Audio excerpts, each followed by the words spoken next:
topics and opinions expressed in the following show are solely those of the hosts and their guests and not those of W4CY Radio, its employees, or affiliates. We make no recommendations or endorsements for radio show programs, services, or products mentioned on air or on our web. No liability, explicit or implied, shall be extended to W4CY Radio or its employees or affiliates. Any questions or comments should be directed to those show hosts. Thank you for choosing W4CY Radio.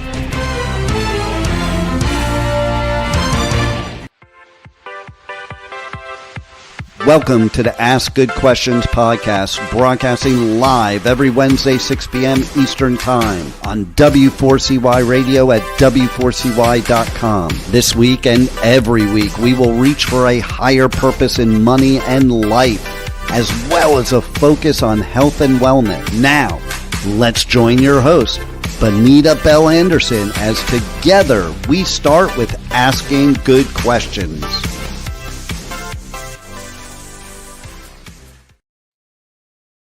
Hello, and welcome to the Ask Good Questions podcast, where we start with asking good questions about money and health and whatever else is top of mind. My name is Bonita Bell-Andersen, your financial advisor host, and today is our first ever podcast. We are kicking it off today. First, I will be doing an introduction about myself, and then we will be going through interesting tidbits about Social Security, basically a mini workshop, if you will, as that is something I have been teaching workshops on for years. Today will be part one. There is so much to go through with this, and so this will be a topic that is obviously best for people who are in this stage of life. Next week, we will be doing part two, where we figure out how to coordinate Social Security with our other retirement assets that we have. But today we will be going through a lot of the basics, and so that you understand just what in the heck you're dealing with this government benefit program that we all know about. So, all right, so if we can go ahead and start the slides. So, again, I'm so excited to be starting this, and so let me ask you or tell you a little bit about myself.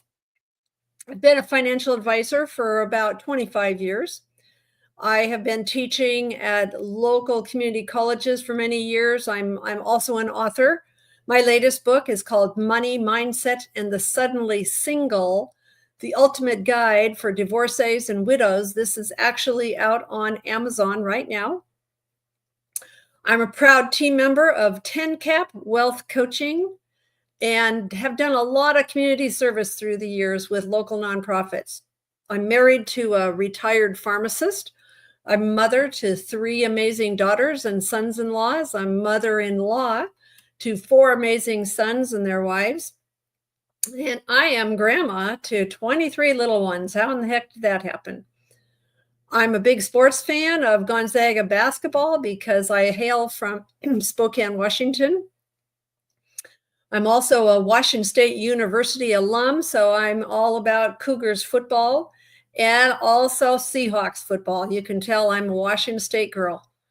I am into the newest craze out there called pickleball, and I'm an avid scuba diver. Don't get to go to do that nearly enough. So I basically became a snowbird it's been about 5 years ago. I do have an office up in Washington State and an office in southern Utah, but basically everything is remote now, so it works really well. So my husband, who has been very supportive of all these crazy things that I've done, is a dad, a grandpa, a wife supporter. He had lost his first wife to cancer, and I had gone through a divorce, so he's been exploring new avenues in retirement, including pickleball and hiking and family history research and volunteering. He's the one waving at you in that lower right-hand corner. All of our family is long distance, as many of you might be able to relate to. So we are mobile, going where they are quite a bit. And if I have to work, and when I do work, it's a lot of times from my laptop and my cell phone. So here's a quick picture. Now, we're going to be talking about Social Security today. You know what? I'm not so concerned about you and me. I'm concerned about all these little ones. I'm concerned about the kids that are in their mid-40s and wondering what's going to happen, but especially these little ones that have maybe 50, 60 years from now, what's going to be happening there? We're going to be talking about a lot of that. So optimizing your Social Security is what I call this. Knowing what you can do so that you know what you should do. So this discussion is going to take part over the course of 2 weeks. Today's part 1, and we will finish up this discussion next week with how to integrate Social Security with the rest of your retirement savings. And of course, when you're dealing with a financial advisor, there is a disclosure. This is an educational program. It's not intended to sell investments or insurance products. It's not intended to provide tax or legal advice. Always consult with whatever advisor you work with to make sure that you're doing what's right for your situation. It's also not endorsed or approved by the Social Security Administration or any other federal or state government agency. So there's no offers here. What I will be doing is inviting you to do a Zoom call with us at the end of the program so that you can get your questions answered about your particular situation. My firm that I'm affiliated with is called 10 Cap Wealth Coaching. It's a registered investment advisory firm that's an SEC nationally licensed firm. And we have a phenomenal team that does a myriad of things. And so it is I'm very, very happy and pleased to be associated with that. So today is an over the treetops, if you will, look at Social Security issues. We want to encourage questions, but ask for you to reserve that content unique to your situation for your complimentary strategy session on Zoom. And the scheduling link will be at the end of today, all right? There is a PDF that I will also give you, which is called the Social Security Fact Sheet. And so that will be coming to you when you schedule that appointment. All right. So here's the question on everybody's mind. Doesn't it just make sense to just take the benefit at age 62 and be done with it and get paid for a longer amount of time than waiting until age 70? Well, are you thinking you're maybe going to live past age 79? More and more people are going into their 90s, but 50% of the population has filed by age 62. That's, in a lot of cases, it's because people don't have any other income. It's kind of sad. Well, by FRA, which means full retirement age, approximately 95% have filed. There's only about 1% of the population that delay until age 70. But I'm going to talk to you about why you should do that. So this is what happened about almost 10 years ago. Congress, by the way, has the ability to make changes to Social Security whenever they want. And you can bet there's going to be more changes coming up. But they did quite a few changes that had to do with some things that people had been used to for a long time, like called file and suspend, retroactive lump sum, restricted application. That all changed. And now pretty much everything is based off of your own benefit that you get at full retirement age. So what in the heck is that? Well, it's when the formula has figured out what your benefit is going to be at your full retirement age, which is, for most people on this podcast, you're going to be age 67. There's a possibility that you look at your Social Security estimated benefits statement and you'll find out when your full retirement age is. But if you do anything, and I'm going to be repeating this, anything you do before your full retirement age, you're going to get penalized. And if you wait beyond your full retirement age, you're going to receive a bonus, some things called delayed credits. All right. So let's just quickly look at where we've been. 1935 was when Franklin Delano Roosevelt signed it into law, but it didn't take long before taxes were being taken out. And 1940 was when there were regular monthly benefit payments began. 56 when they started disability, but it wasn't until 1972 that they actually started doing cost of living increases. So there are 454 million numbers that have been issued. Criminy, that's a lot of numbers. The amount of taxes collected is about 13.8 trillion, and the amount of benefits paid has been about 11.3 trillion. That's going up. There's a lot of baby boomers that are retiring. So back in 1940, 222,488 people were receiving Social Security, less than 1% of the population. But now, 66 million people, and that's going up. We've got lots of baby boomers that are retiring right now. So that's about 22% of the total population. Back in 1940, the typical benefit was about $22.71. Now, the average monthly benefit is $18.62. So you can see there's been quite a few changes over the years. So just remember that Congress can and will make a lot of changes, and there's got to be some changes coming up. Back in 1940, the average life expectancy was 64. Now it's in the mid 80s, with many, many, many more living into their 90s because of the things we have going on with medical science and everything. But I'm going to go over this. See the little box there that talks about how payroll taxes are going down. And if Congress doesn't do anything, there is only going to be enough money to pay 79% of scheduled benefits. We're going to talk about what in the heck does that mean? So again, so that you have context on what's going on with this government program. In 1940, there was 159 workers to every one person receiving Social Security. 2010, it dropped to 2.9. Now it's 2 to 1, really, just about. And the year that they're expecting benefits to go down is 2034. So this is something that's been on the table for a long time, and Congress has been kicking it down and down. But how long do you need to plan for retirement? If you're a healthy male, you have a 25% chance of living beyond 92. Healthy females at 65, well, 25% chance of living past 94.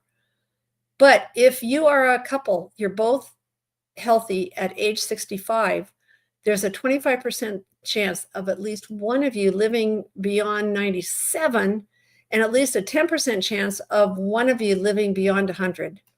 And we see that with all of the birthdays happening for people that are reaching 100 years old. This is scary too. This came out several years ago, but this was an article in Time magazine about a baby living to be, could a baby live to be 142? Well, the authors of the article thought so, and that's a scary thought for a lot of baby boomers and people that are retiring, because they're going, oh, do I have enough money? How's that gonna work out? But this is what Social Security's legal name is. Old Age Survivor and Disability Insurance is basically an insurance program put on by the government. Now, Ida Mae Fuller was the very first one that ever received a benefit. Now, I'm telling you that because she received her first benefit in 1950. But talking about people that live long, Ida Mae passed away in 1975 at the age of 100. So this thing with people living a long time and needing income for a long time after they retire from working is a serious issue, something to be considered. All right, let's turn to qualifying for this benefit. It's tied to your work record. There's a maximum of 4 credits every year. 1 credit is worth $1,730, which means 4 credits in 1 year is $6,920. It is only earned income. That means no income from rentals and things like that. To qualify for Social Security, you need to have a minimum of 40 credits, which basically means 10 years of work, right? Okay, let's talk about spouses because that is a big topic. Now, if you are in the same age bracket that I am, you probably remember these people. This is Ward and June Cleaver. The show was called Leave It to Beaver, and we're going to use them as an example family, okay? Ward earned credits while he was working, and June stayed home with the Wally and the Beav. So we're going to take them through several different scenarios with having to do with Social Security. So basically, what a spousal benefit means with Social Security is that a non-working spouse who may have benefits and may not, but let's say she has a lot less than her husband, she is entitled to 50% of his higher benefit. So in all cases, I don't care how you're looking at this, if you do any of this before your age, your full retirement age, you're going to be your benefit is going to be reduced. And so like at age 62, their benefit is reduced by as much as 30%. That is locked in and it stays that way for the rest of your life. So I'm going to make an argument for waiting until 70 so you maximize your Social Security. All right. So, but with spousal benefits, that spousal benefit is based on the higher earning spouse, their 50% of their benefit, which doesn't increase after full retirement age. So the spousal benefit is always based on the full retirement age of the higher earning spouse. Okay. So then let's take this example with June. So let's say Ward is at his FRA or full retirement age. He retires and he claims his benefit. Let's say it's just make it $2,000 a month. So what is June's spousal benefit? 50%, right? $1,000. So let's say her own benefit at full retirement age is $800. Well, what they're doing now is they're doing what they call a spousal add-on. So they would add on to June's benefit that she would take, if she took it at her full retirement age, a $200 spousal add-on. So she would get up to $1,000. And so that is the most common way that spousal benefits are done.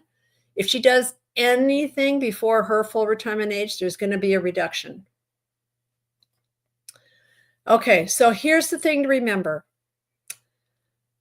After full retirement age, a spouse has the option to choose their own benefit or file for their spousal benefit. Okay. Now remember, whatever I'm saying is generalities.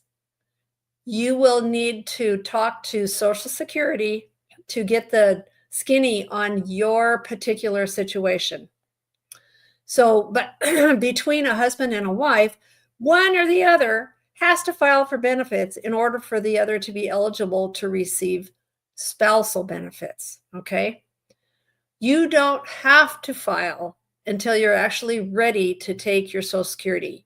You don't have to file when you reach age 67. You can wait until you're 70 if you want to, and Social Security is not going to come knocking on your door saying, hey, you haven't filed yet. So, however, what I say is a lovely gift to your spouse. I'm using generalities here, but if the husband is older and he has a larger benefit, it's a lovely gift to the spouse if he waits to optimize and take his Social Security at age 70 and have the largest Social Security check that he can have, because if he dies before her, that larger benefit will go to her. And so that is why I say that is a huge gift to the spouse if the spouse is going to live beyond them. Well, let's say that let's back to June. Let's say she does wait until full retirement age and she gets that $200 spousal benefit. All right. Now, if she waits until age 70, her own benefit is going to be larger. And so that's, that would be to her benefit to wait. Now, I get it. Sometimes people can't wait.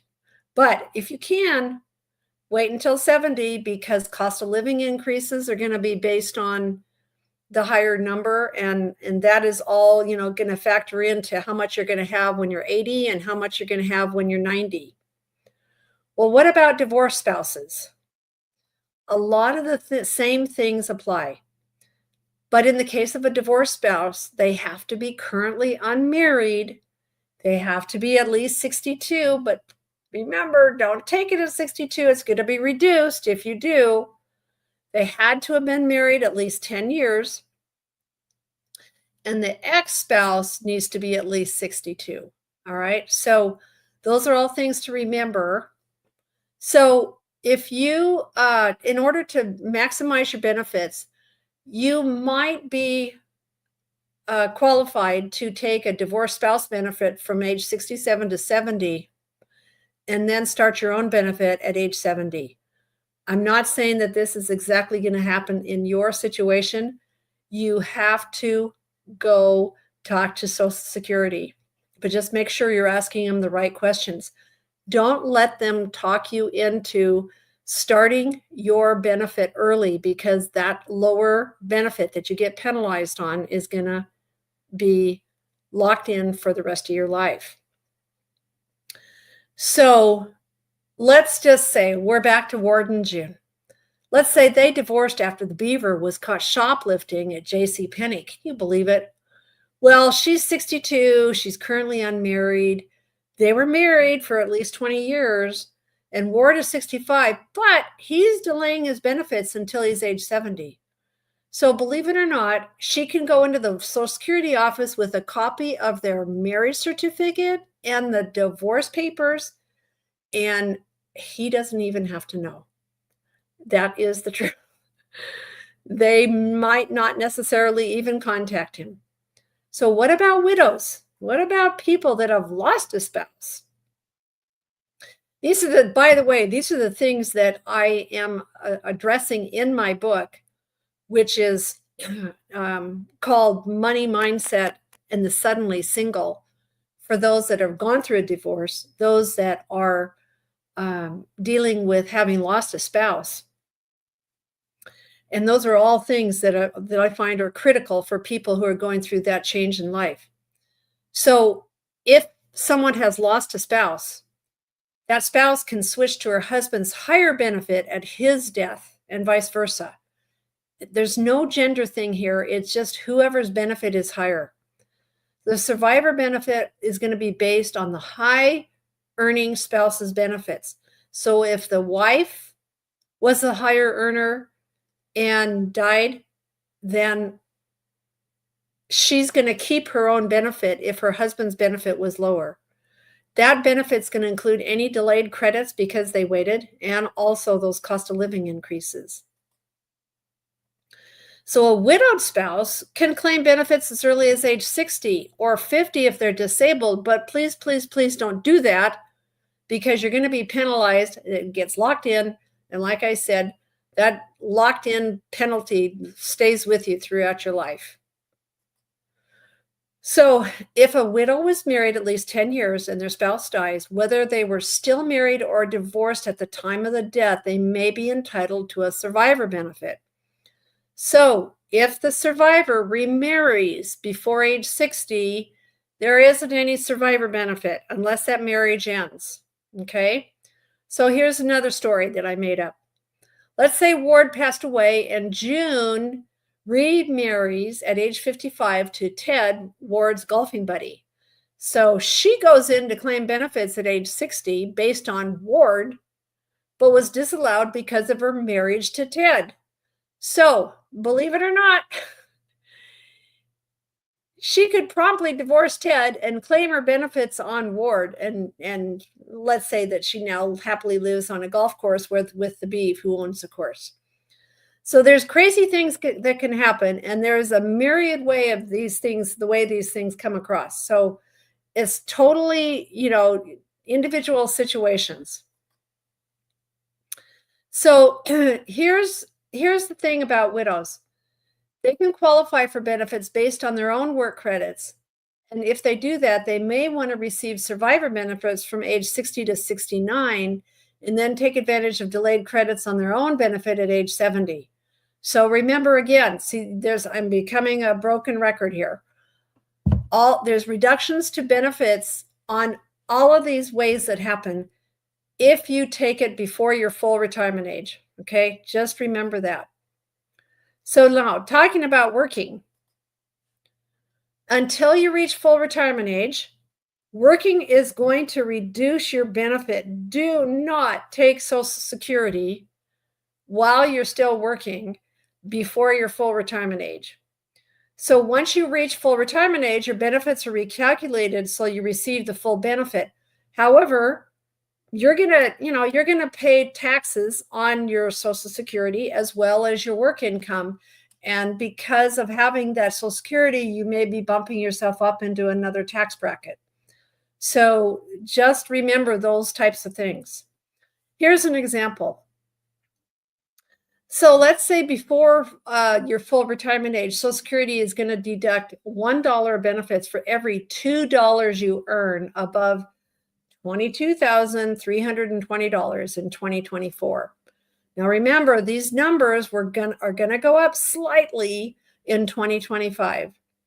But Ward, who's 62, decides to work part-time at that golf course that the Beeve owns, and he earned $24,520. Well, you deduct the income allowed of $22,320, and that leaves $2,200, of which Social Security and the IRS are going to say you need to give us back $1,100, or basically 50% of the $2,200 that he was over on income that's allowed. So I'm just saying, don't get yourself into this. You are messing with not only your taxation that you could bump up, but you've also penalized yourself by taking the income way earlier than you should have. So in the year, so let's say Ward reached full retirement age and filed. And in that year, Social Security would deduct $1 in benefits for every $3 he earned above the $59,520 maximum in 2024. That higher maximum is only in the year that you turn your full retirement age. So let's have an example. So Ward took a casino job and his salary was $68,740, and then you take away that income allowed, which is $59,520. That's about $9,220 total earnings subject to the reduction. Well, that means that 1 in 3. So that means that the IRS would be coming after you saying, we need $3,073 back. So let's say his birthday's in July. There isn't any limit on your earnings starting with the month you reach full retirement age. Okay. So just remember that. But the biggest thing, the biggest warning I have is your taxable income will be the combination of your earned income and your Social Security benefits. And that, it could bump you into a higher tax bracket. Speaking of that, there's a thing called maximum taxable earnings, which is something that is self-employed income, regular wages that are covered by Social Security, that when you have a paycheck, you see Social Security and Medicare come out of your paycheck. The amount of taxable earnings that is based on this year is $168,600. That goes up a little bit. You can see in this chart that it's gone up a little bit every year. Now, this might be something that Congress would change. Maybe they'll make the maximum taxable earnings $250,000, and people will continue putting into Medicare and Social Security. I think that's one thing they're going to be looking at. So how do you find your Social Security benefit? Well, you can go to socialsecurity.gov. I just do it quick, and I do ssa.gov, and you can get there. and you can go and look at your estimated benefits. You can create an account. That's where you can go and look at exactly what's going on with you. So just remember that taking benefits before full retirement age is a really common and a very expensive mistake. What we do is we will input all your information into this analyzer, and we will show you kind of what the break-even point is for when's the best time for you to take Social Security. So let's say that the Beav was born in 1960 and his full retirement age is 67. Let's say that his benefits at his full retirement age are $2,500 a month. Well, if he took it at age 62, he'd have a penalty. It would be about $1,875, and his wife's spousal benefit is $875. So you basically can look at this calculation of when is the best time for you to receive your benefit. I'm going to tell you that whenever I've done this calculation for people, it's somewhere between age 78 and 80-ish that it's better to have waited. So if you think you have a fairly good chance of living into older age, then it's a really wise thing to do is to wait. Okay, here's an example of an actual client. If she was actually a retired pharmacist, if she would have taken her benefit at age 62, it would have been $1,630 a month. If she would have claimed at her full retirement age of 66 and 2 months, it would have been $2,172. But she waited, she listened to me, and she took her benefit at age 70 and received $2,849 a month, which is 75% more benefits than age 62. Now, again, I get it. Sometimes people can't wait, but if you can, please consider this because this is super, super, super important. A little note on cost of living increases. This typically happens every year. There were some years where there was zero cost of living increase, but it is designed to keep up with inflation, kind of. We won't get into politics here, but the average increase is about 3.28%. What's happening this next year will be 2.5%. And the Treasury illustrates 2.7% for long-term planning purposes on the savings account that's there. Well, taxation of benefits is something that everybody's wondering about. You have something called provisional income. It's your adjusted gross income, half of your Social Security benefits, and any tax-exempt interest that you may have, okay?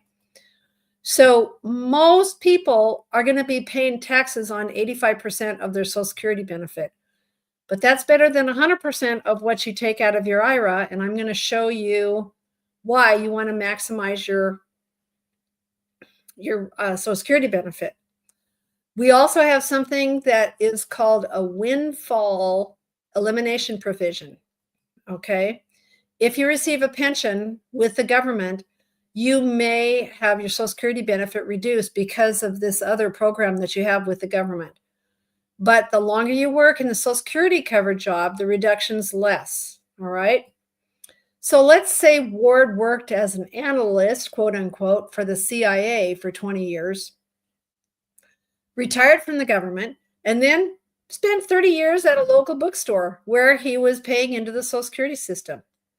He would receive a federal pension as well as full Social Security benefits, right? So let's just have a few comments. Remember, this is just my opinion, but let's talk about the future. You're hearing a little bit about this. Social Security is not like a 401k or an IRA. It's a government-run insurance program where current wage earners support those that are receiving benefits. That's what this is. So there's a trustees report that happens every fall, typically, and Medicare and Social Security is accounted for a lot of the federal budget. Now, they have what I call like a government savings account that holds about $2.7 trillion. Their total expenditures started having to dip into that trust fund in 2010. And the deficit is being covered by interest income from Treasury securities. Maybe this will help you with things you should see in the news. Well, after 2020, the Treasury started to redeem trust fund assets to pay for expenditures over the tax income and interest income. They predict the total depletion of the trust fund somewhere between 2033 to 2035. So the Social Security Administration is begging Congress to do something about this. And this whole thing with tax income being able to cover about 79% of scheduled benefits, we don't know if that means everyone who's receiving Social Security or just those that have not started Social Security yet. But here's the typical message to the public from Social Security. Neither Medicare or Social Security can sustain projected long-run programs in full under currently scheduled financing. And legislative changes are necessary to avoid disruptive consequences for beneficiaries and taxpayers. If lawmakers take action sooner rather than later, more options and more time will be available to phase in changes so that the public has adequate time to prepare. Earlier action will also help elected officials minimize adverse impacts on vulnerable populations, including lower income workers and people already dependent on program benefits. This message really has not changed. And so Congress has been kicking this down the road and kicking it down the road. Well, it's got to get fixed. So those reforms, there's probably, the last I heard, there was like 13 or 14 reform packages on the table with Congress. Reforms may include raising payroll taxes on high-income workers, which is what we talked about, raising the retirement age, we discussed that, revising the formulas for future benefits. That's something that we haven't really talked about, but that they could just revise the formula on how they figure this whole thing out. My opinion is that it will be solvent for many generations to come. It's not going away. Remember, there's 66 million people on it right now. So, it just has to get fixed. So here's how to optimize your benefits. Delay claiming until later. Use your IRA and 401k assets. Because if you delay, your Social Security gains a guaranteed 8% per year in delayed credits, plus the cost of living increase. Then couple your Social Security benefits with whatever else you have saved. So wait to tap in, maybe claim a spousal benefit. Don't claim while you're working. Maybe claim an ex-spouse's spousal benefit. You want to be looking forward to cost of living increases, so wait. There may be a survivor benefit if you've lost a spouse. You are going to have a benefit if you work longer. You'll put into the system longer. You'll save longer. So you may consider working longer. And the tax benefit is if you have a larger Social Security benefit and a smaller need to take out of IRA assets, that's going to be a benefit. All right, here's an example on optimizing income. Let's say your IRAs could be spent down more rapidly if you don't. Taxes are going to be due on any IRA withdrawals, and more of your Social Security benefits may become taxable. Let's take the example of Bob, who has a higher benefit, and Mary, and what happens if they take their Social Security benefit at an earlier age versus later. If you take it earlier, you get more, but they're smaller. But if you delay, you're going to have a larger benefit. But use the information you know about your health and family history and optimize those things that you're looking at. So Bob is going to start receiving benefits at, he could at an earlier age. And I'm going to get to my little graph here and I'll show you. If they file earlier, they take less out of Social Security, which is the $25,000. The Social Security of the spouse is the gray, and the income needed out of the IRA is larger. If they have a larger, see how an optimized scenario be? If you have a larger Social Security benefit, larger spousal benefit, you don't have to take as much out of your IRA. This is an income need of $100,000 a year. They have assets of $750,000 retirement assets, and so this is a quick way. And of course, this is just an example. Possible to spend down your IRA assets too much if you take out more than you have to. So for me, this is one of the biggest reasons to wait and do Social Security later, because you don't have to take as much out of your own retirement assets. And so another way to look at this is if you have less Social Security, if you have more Social Security that you're getting taxed at 85% of your assets rather than 100% of your IRA. So I'm showing you this really quickly, but it's just a way to kind of open your mind to what are some of the reasons why I would want to do this. You have a potential of losing more in your IRA. You have a potential of paying too much in taxes. And so that could potentially be because your Social Security benefits weren't optimized. So it's something to think about and something to look at. What is it that will make sense for me? So what about optimizing the rest of your income? That's going to be the subject of part 2 of this discussion next week, because there's so much. Today we went through all these different things about the basics of Social Security. Next week, we will be talking about what to consider, issues and factors to consider when retiring, how to coordinate Social Security with the rest of your retirement assets like pensions and IRAs. What is the number one fear most retirees have? A brief review of starting Medicare. What does it mean with, accumulation phase and distribution phase of life? How do emotions play in when retiring? And what are the rules for investing?